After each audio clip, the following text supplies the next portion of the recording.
We purchased this building in December of 2023. It was a vacant retirement home. We started construction shortly after that. Some of the updates that we've done, we had to patch some of the ceilings. We changed over the LED lighting. We created a two-piece bath here, a mop closet. We installed washers and dryers on the main floor. And so the intention of this space is going to be the warming, cooling, drop-in space. So this is the place where people can come just to get off the street. If they just need a shower, or just need to do a load of laundry, or just need respite from the weather, here's the spot.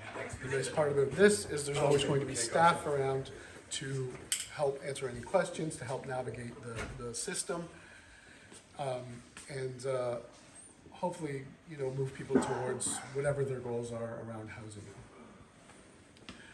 If we want to do a little bit of a tour and walk to the other space. We just do hi. Hi. I'm Juan. Hey, Bill, Hi. how's it going? How are you guys? Very good, thank you. Good. Do you want me to start again? You guys, We're good. we're good? I mean, I'll answer any questions you have afterwards as well. One of the nice things about this space is we have an industrial kitchen.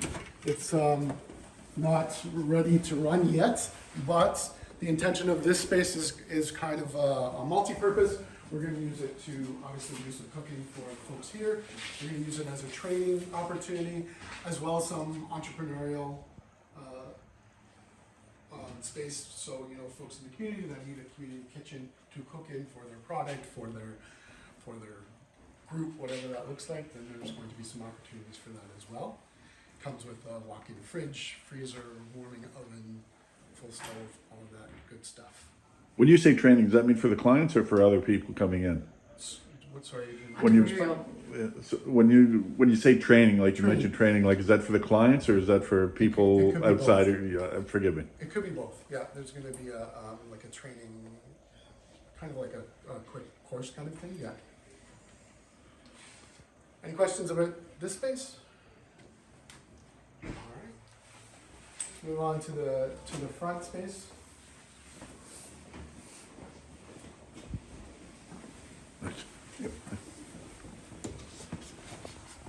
So this, when we purchased this building, this was two-piece bathrooms, and now it's a fully accessible washroom and shower. So we want to.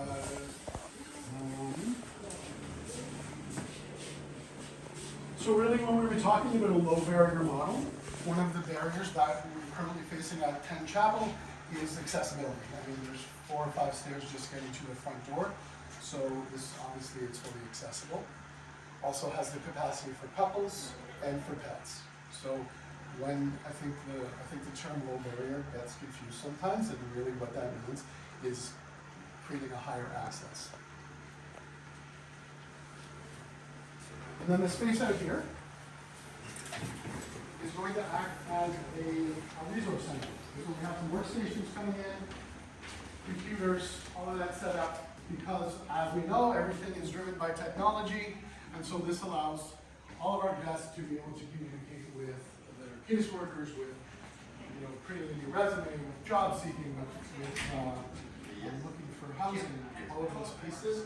We'll have access to all of that through this space, as well as we have a lot. I think at last count we had 11 service providers that have agreed to come in and provide services within these 4 walls. And Bill, there's also some private spaces that are being set up? So, on the 2nd and 3rd floor, that is going to be our emergency shelter spaces. So we're going to have 35 spaces available, and they all have bathrooms, private bathrooms with them. We also have a lot of common space, meeting rooms for service providers to come in and meet their clients here. On the 4th floor, there's going to be 10 transitional units, so those folks will be paying rent. They have kitchens in them. They will be responsible for their garbage, their cleaning, all of those things in preparation for moving on to that permanent forever home. And when will that be ready? We are aiming for end of year that everything is ready to go. Now, occupancy for transitional housing, that's a little bit different because that's there's going to be an application process. So, as far as occupancy goes, maybe mid-January would be a good target date. That's for that fourth floor. That's for that fourth floor, yeah. And are there any hurdles in regards to the ECE that need to be sort of overcome in relation to expanding services? No, I think we have met everything for the ECE. We have our licenses that are going up on the wall today. I think we've been able to communicate quite well lately with the town of Coburg and come up with a pretty solid plan on how we're going to meet compliance for the ECE bylaw. Are guests allowed to stay overnight when it comes into play upstairs? I guess, oh, sorry, Yes. Yeah, allowed to stay overnight. Meaning like if they have a friend. A guest. well, we call everybody who uses the service guests. That's why I was confused. So that will be a transition house decision.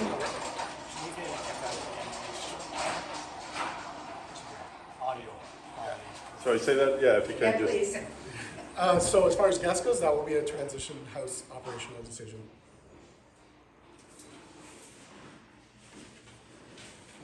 If I can, so the outside, the area, how will that be monitored? In other words, for if I can say, for lack of a better word, for garbage cleanup, will there be periodic checks? Will there be hourly checks? Will there be daily checks? Like, how does that work? So the actual address here, the space here, will be checked on a regular basis, probably more often than hourly. And then for the 500-meter radius, to be compliant with the bylaw, we have a security company on an interim basis, and then we'll go to RFP after that. What do you think is the final break between the town and the county to be able to get a decision made where this can get open? Because obviously it's needed. I think the final break, I think everybody just recognized that the weather was getting colder, and we had to come up with some solutions to get this place open.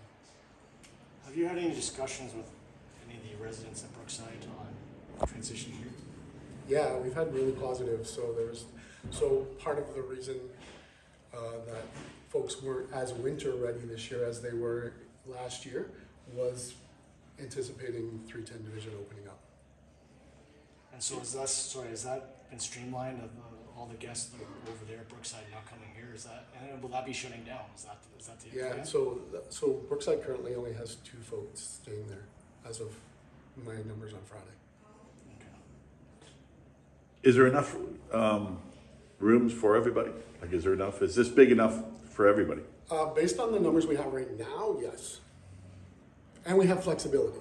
So that's the nice piece of the size of the building. There's some flexibility for, if a house gets shut down and we need that emergency space. So there's that ability as well. Can we talk about the operation of hours for the warming hub as to Yeah, so the warming hub will operate 24/7. And so we have, so we'll talk about staffing. Best practices in the shelter system is typically a 1 to 20 staffing model, and we're aiming for a 1 to 10, just for better client service and for better service for the community, really, this neighborhood. To just piggyback on that question, is there a limit to how long, as a guest, I can stay here? Again, that's operational, but typically there would be limits, but it's really based on availability of housing stock. So it doesn't make sense to say you only have 90 days and then you become homeless, even though you've been doing everything you can to find housing. So it really is an individualized part of your engagement, what housing looks like for you. Everybody's different on as far as their needs go, and so it really is set on an individual basis. Can we pick up the thread of low barrier one more time, just for folks Absolutely. that don't understand it? This is unique now for Northumberland County. Chapel didn't have low barrier, and that was the impetus, as I understand it, to make 310 Division. I think that was one of the parts of it, but the other piece was they were busting at the seams. So the increase in homelessness in the county, we did a study, I believe it was in 2022, that had a recommendation that we needed to expand our shelter services. So as far as low barrier goes, low barrier just means higher access. So this building will allow folks who need shelter to access shelters. So it's accessible, it allows couples, and it allows pets. And those we know are the 3 highest needs for our homeless population. to get to the crux of it, and it might be a difficult thing to answer, but obviously people are worried about drugs in this area, in this building. For sure. Can people consume drugs in this building? Hard drugs, I'm not saying marijuana, but I mean, what's the stance on drugs? So they absolutely cannot use while they're in this space. It is not a safe injection site. They would have to, if they're currently using, they would have to go off-site. And where will the smoking area be? So I'm not sure if everybody came up the driveway, so right at the back of the driveway, you'll see a gazebo, that's the smoking area. And with the warming room itself, that is not for sleeping, that's just for, Just for rest, just to get out of the elements. And is there a time frame as to when a client can stay in the warming room? Like, can they be here all the time, or do they need to leave at a certain time and come back? No, it's 24/7, so they can access services at any time. When you say 11 partner agencies, can you give us an example of some of these partner agencies? Sure, and now you're gonna put me on the spot. NHH and our outreach workers, Forecast, help me out, guys. Community paramedicine, Right? For the first time. CMHA, the Help Center. So basically, a lot of the service providers that our clients currently are working with have said they will come in here and work with clients because transportation is obviously a struggle, and getting from agency to agency is not an easy thing to do. I should mention that our county staff will be here on a regular basis. That's pretty important. So they'll be navigating with our clients as well to bring other services in as needed. Greenwood Coalition and iHark as well, or are they in or out, or? I don't have anything official from them.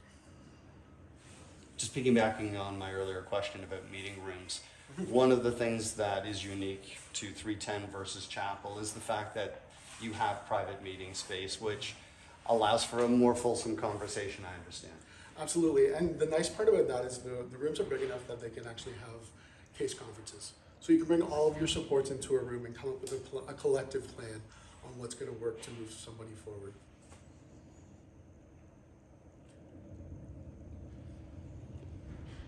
Any other questions?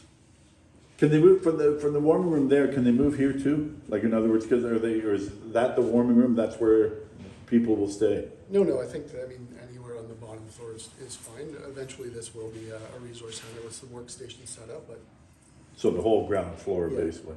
yeah. And will you control access through key cards or something like that to get to the upper floors? well, there will be security and staff on this floor at all times, so they will know who's supposed to be going up the elevator and who's not. Is this the only elevator? Yes, So it's visible, not a problem. yes.